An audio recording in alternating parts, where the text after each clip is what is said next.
Hey, hey, hey, hey, hey. Hey, hey, hey, hey, hey. If we are just conforming, I don't see hope. Hope for me is let's see our reality, everything that is within it, and let's try to make this place a better place. In the morning. Welcome everyone to The Seed, Conversations for Radical Hope, a Pendle Hill podcast where Quakers and other seekers come together to explore visions of the world that is growing up through the cracks of our broken systems. I'm your host, Dwight Dunston. This podcast is a space where I'll be talking with Quakers, activists, artists, and members of the Pendle Hill community about their personal journeys and the moments of transformation that have guided and expanded their visions of the world and of themselves. Today, we're going to begin at the beginning, here on the campus of Pendle Hill in Wallingford, Pennsylvania, where this project was born. I'm joined by Francisco Burgos, the executive director of Pendle Hill. Francisco comes to Pendle Hill from the Center for Community Initiatives at the Monteverde Institute in Costa Rica and is a self-described dreamer whose visions are grounded in reality.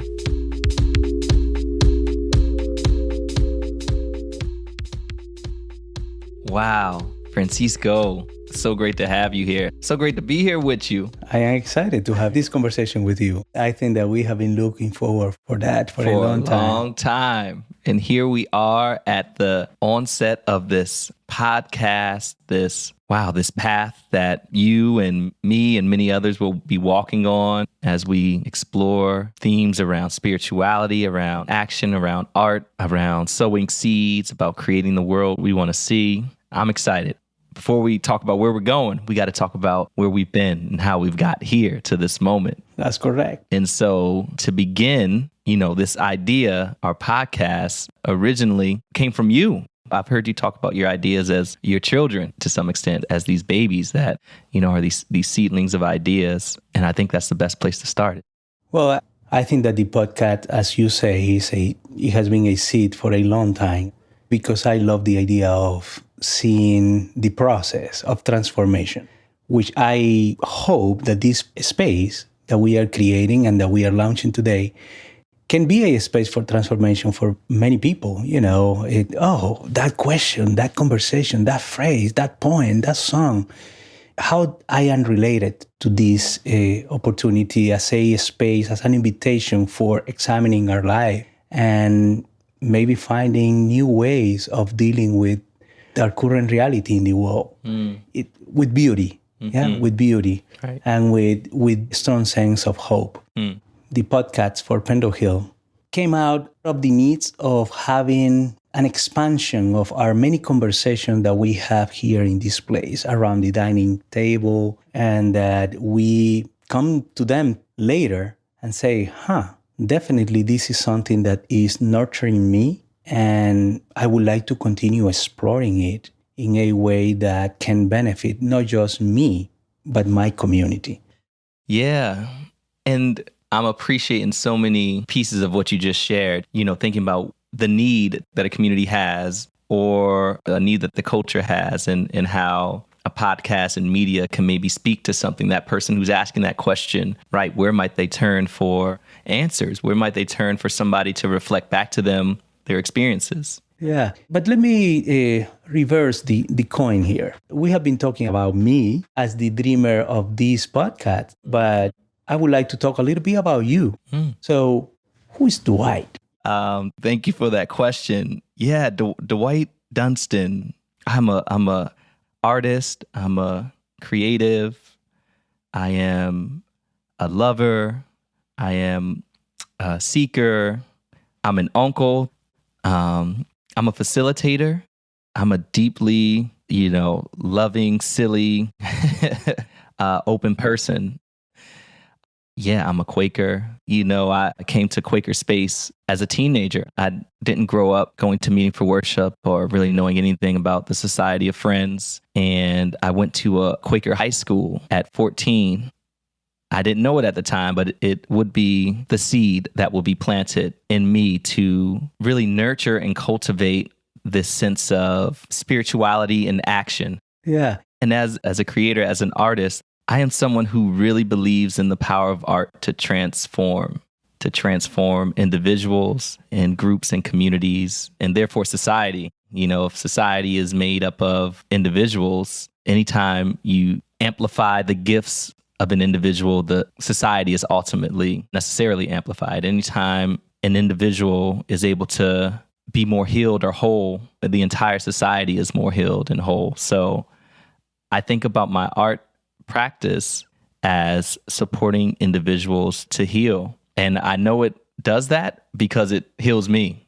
Even making art, even playing a song, even writing a verse, like I feel a little bit more free. I feel a little lighter. I feel a little more connected. And so I know that has the potential to do that for anyone who comes into contact with the art that I make.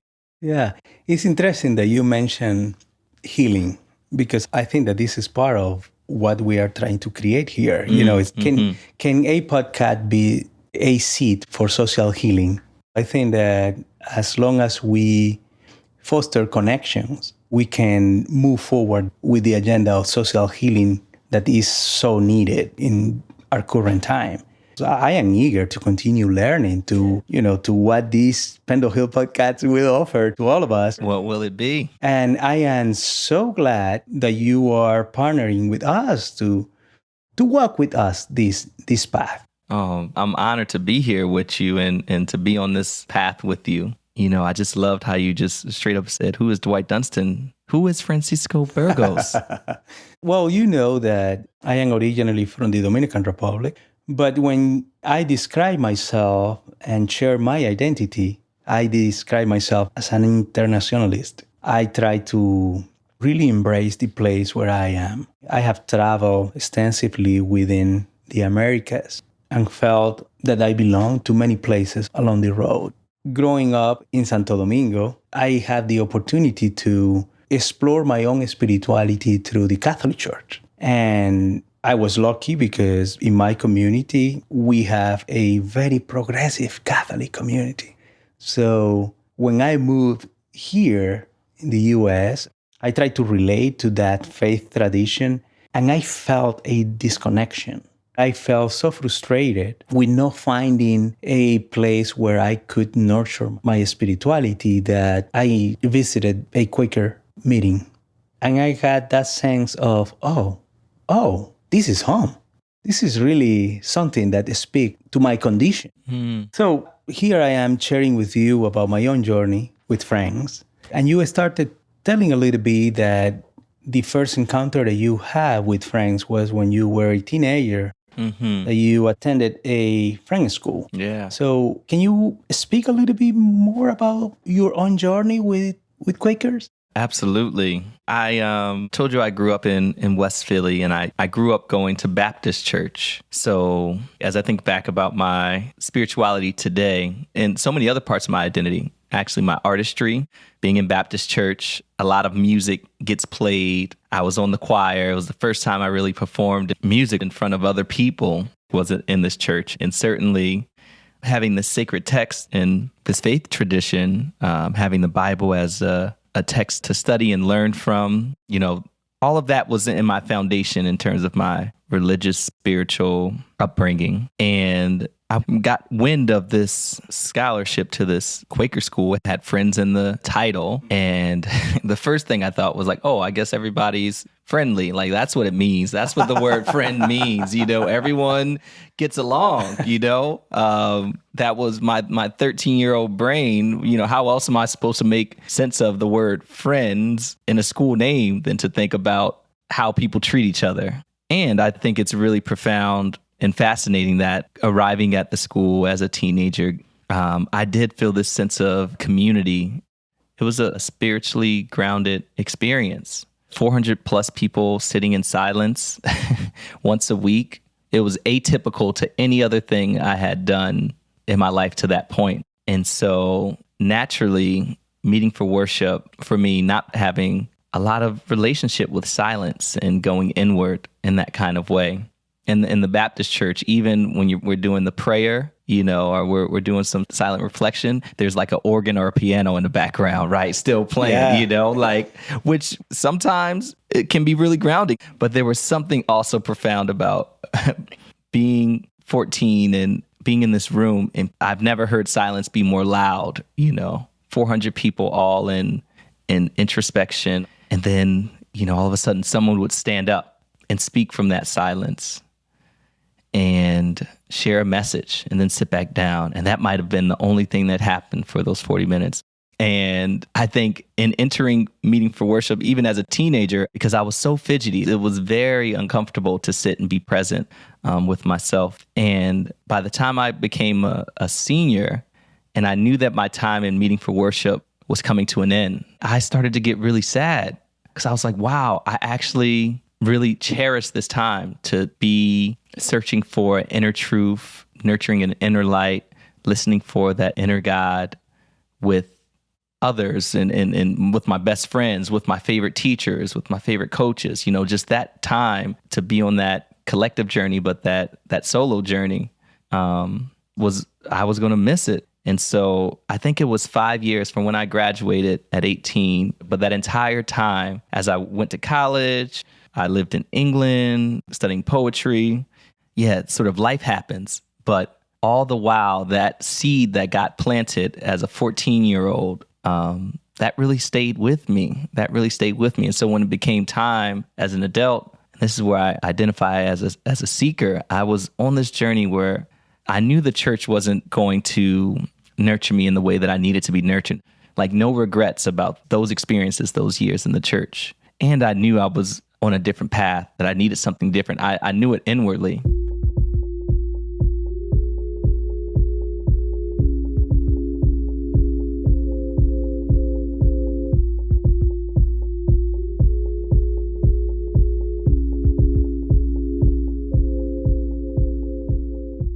You are describing yourself as somebody that, for many people, you will be described as a activist. Yeah. Mm-hmm. How do you connect those huge components, activism and spirituality? Listening and looking back at your life path, how do you think that these two things came together so beautifully? Yeah, I love it. Beautiful question. I always joke that I've been a facilitator pretty much my whole life. I only started to get paid for it at 24. Being a middle child growing up, I had to be acutely aware of what everyone was feeling, what they were going through, anticipate people's thoughts, anticipate their reactions. And I just got really good at reading a room, even as a young person. And so shout out to my family ecosystem for helping to nurture those skills that I would later in life be compensated for and that's both real and a joke. I think I knew at an early age that it really mattered that people be listened to really well. If they were treated right, that they would feel more connected to a space. I really saw the power of care and compassion. Sometimes I like to ask people to think about a time when they were a young person and they felt affirmed, valued, and appreciated by adults in their lives, whether parents or uncles or older cousins or coaches.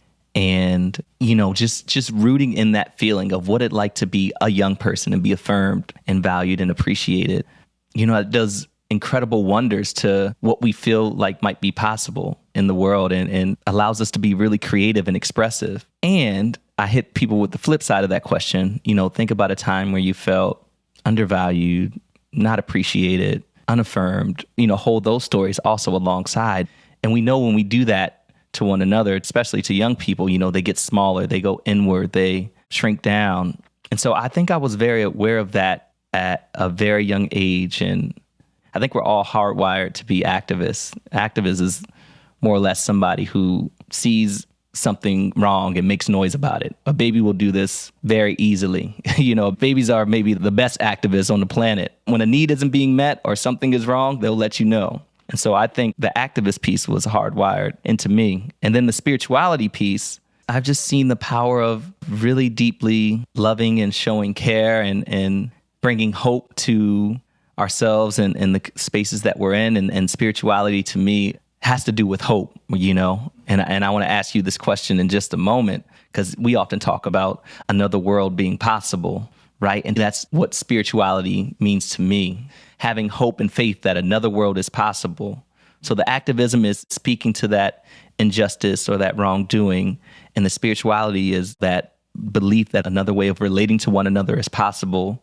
And so connecting those two, my activism has looked different ways over my life. You know, I was involved in sort of prison reform and thinking about how we support folks returning from prisons, integrating back into society, and how do we treat them with their full humanity intact. I worked with an organization for many years, was on the board, thinking about the environmental impact of greed and, you know, environmental exploitation, and how do we hold companies and banks accountable for the harm they're causing to the planet. And so, right, I think in both of those examples, I think I'm really living into another world is possible here. And also that thing you're doing is wrong. That's wrong. And so, that's how my activism and spirituality have really been married and really close companions for the last few years. Yeah, it is interesting. Your relationship with the word activist, the way how you are describing it is quite interesting to me, because in today's world, we have a very narrow view of what an activist is. Mm-hmm. And when I posted to you that question, I am thinking about the word mystical, because for me, there is now a distinction between spirituality and activism. For example, mysticism in that regard is a great way to describe what you were just saying, you know, how your spirituality allow you to discover that there is a need to protect the environment and you must do something. Mm-hmm. Yeah? There is nothing more mystical than that.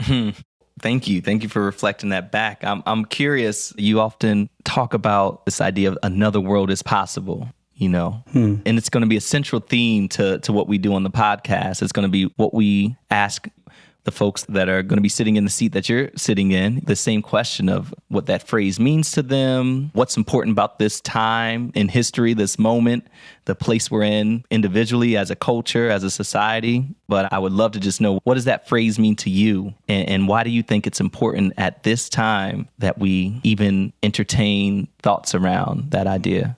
Well, let me give you some background. That phrase and why that phrase is so key to me. You are very familiar with the Brazilian educator, Paulo Freire. Mm-hmm. So for Paulo, the idea that we are being in the world, not that we are just are in the world, but we are being. That action in the verb to be, being, was critical because that means that I cannot see myself as a passive subject in a concrete reality, yeah? But I must see myself as a active individual that is called to respond not just to what is in front of me, but at the same time to explore with creativity what I must offer. When I was in my formation as an educator, those ideas were key for me to start seeing the world not necessarily with the constraints that were presented to me, but with a sense of hope and possibility. Yes, but, yeah, yes, we are facing violence, but nonviolence is possible and peace is possible. Yes, we are facing poverty, but a fair distribution of the world resources is possible. So there is a lot of power on that, because if we are just conforming to the current status quo, you know, I don't see hope there. Hope for me is, let's see our reality, let's see everything that is within it, and let's try to make this place a better place, not just for us, but for the next generation. So another word is possible is a way to summarize all of it. Yes.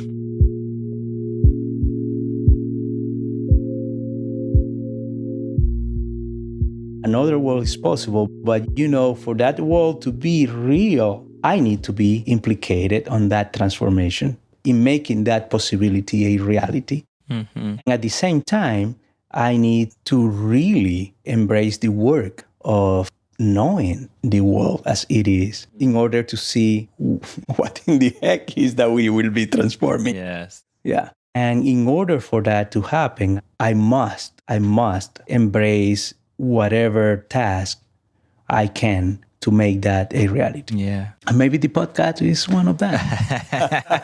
Oh, it's definitely one of them. It is. I know you've been planting seeds wherever you go, Francisco, for the world that is possible. And I just want to share my gratitude and love for the seed you planted here. And I know I just already feel it. I know this podcast has the potential to support us in living into that world and being more healed and whole, because it's happening to me through this conversation already.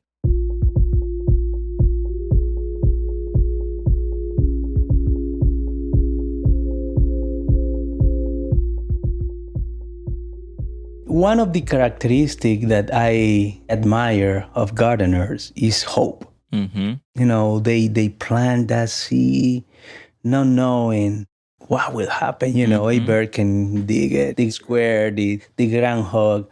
And here we are planting a seed for a podcast for this lovely institution among the Religious Society of France, but beyond the Religious Society of France. And in that context, as we are exploring each other here, what are you hoping for this space to be? What is your vision for that?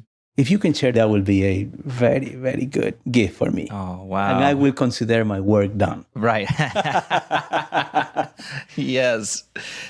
Part of my other work in the world is centered on storytelling and supporting people to become better authors of their own story, their own narratives. And, you know, even just in our exchange today, each of us were telling pieces of our stories, some of which we've heard from one another, but some of the things were new to one another. And so my hope for this podcast is that as I sit here with the folks that will join me in conversation around many of the themes we talked about, sharing their stories, their experiences, that it will invite people who are listening to ask themselves some of the same questions our guests ask themselves on their own journey, on their own paths. The listeners will go inward and ask those questions and reflect on their own experiences, how they arrived to that time, to that day, to that moment that they're going to be here with us listening, how they think about their spirituality, their activism, their artistry.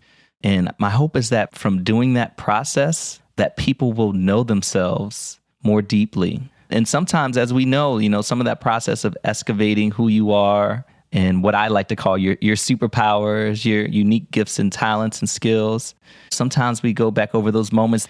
We might not be proud of who we were in that moment. We might not be totally pleased that we sidestep our values or our purpose in this moment. But my hope is that we really can humanize our guest and thus people listening will be able to give themselves grace and care and compassion in those hard places. Just have jubilation in those places where they're like, wow, I do bring this gift to my community. I did have this experience that transformed me, and I'm so grateful I am who I am because of this experience. That's my hope, is that people are transformed by the stories and are inspired by the experiences and wisdom that our guests share. I really feel like the seed that we'll cultivate here, we might not be able to see the fruits forever. I got to let that go. But my hope is that people are nurtured by that tree, whether it's by the shade, whether it's by the fruit that it actually bears, whether it's by the roots that are in the ground that feeds another tree that's closer to them, but that this seed that we're planting here will be able to nurture. That's great. That's great. Hey, hey, hey, hey, hey. Hey, hey, hey, hey, hey. Hey, hey, hey, hey, hey. Pendle Hill is a Quaker center open to all for spirit-led learning, retreat, and community. We're located in Wallingford, PA, on the traditional territory of the Lenni Lenape people. Visit us at pendlehill.org. The podcast was produced and edited by Ariel Goodman with the support of Pendle Hill Education Director Francis Kramer and Education Associate Anna Hill. Our episodes were mixed by Leah Shaw Dameron. Our theme music is the I Rise Project by Reverend Retta Morgan and Bennett Kuhn, produced by Astronautical Records. If y'all are listening to these last 30 seconds, you made it to the end with us, and we would so love it if you could subscribe, rate, or review us wherever you get your podcasts. It helps us to keep planting those seeds. This project was made possible by the generous support of the Thomas H. and Mary Williams Shoemaker Fund.